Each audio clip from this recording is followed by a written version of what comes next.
Keir Starmer's performance at this week's Prime Minister's Questions, PMQs, was a tough moment for him and his supporters.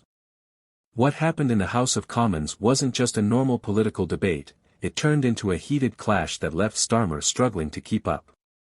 At the center of it all was Camilla Baddock, a Conservative MP who delivered a sharp critique that exposed Starmer's weaknesses. The calm before the storm. Starmer entered the chamber looking calm and confident, as usual. He was dressed smartly, greeting colleagues with nods and brief smiles, ready for what seemed like another regular session.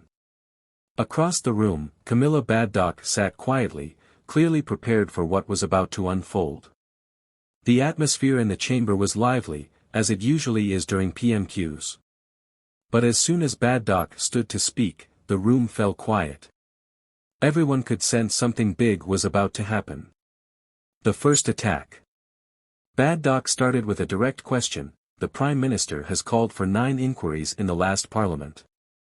Doesn't the leader of the opposition see that by resisting this one, people will think it's a cover-up? The question hit hard, and murmurs spread through the room. Starmer's reaction was immediate. He shuffled his notes, shifted in his seat, and avoided looking directly at Baddock. It was clear he hadn't expected such a direct challenge. When he stood to respond, his answer fell flat. We have consistently supported efforts to protect victims and bring perpetrators to justice, he said.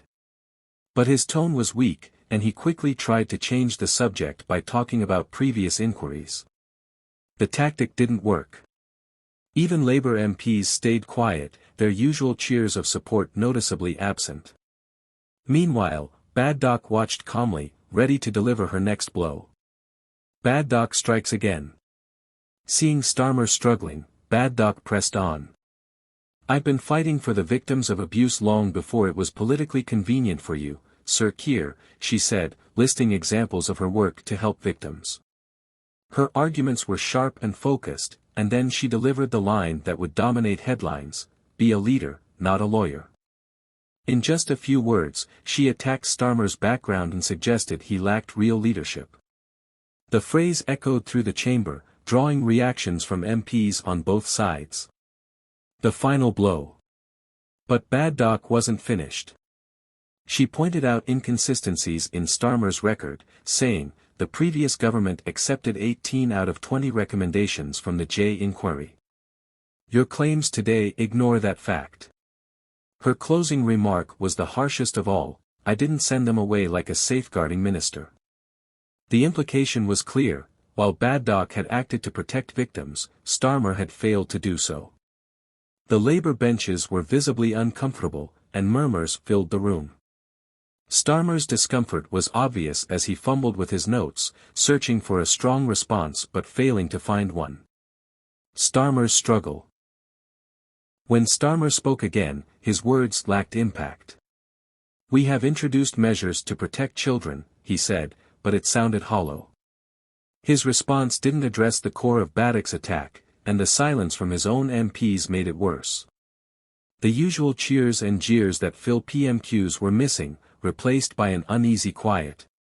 Starmer looked isolated, and the moment exposed cracks in his leadership.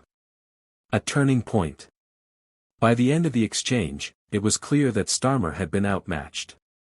His earlier confidence was gone, replaced by an image of a leader struggling under pressure.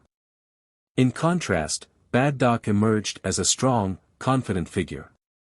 Her sharp arguments and calm demeanor showed her as a rising star in politics. This PMQs will likely be remembered as a turning point.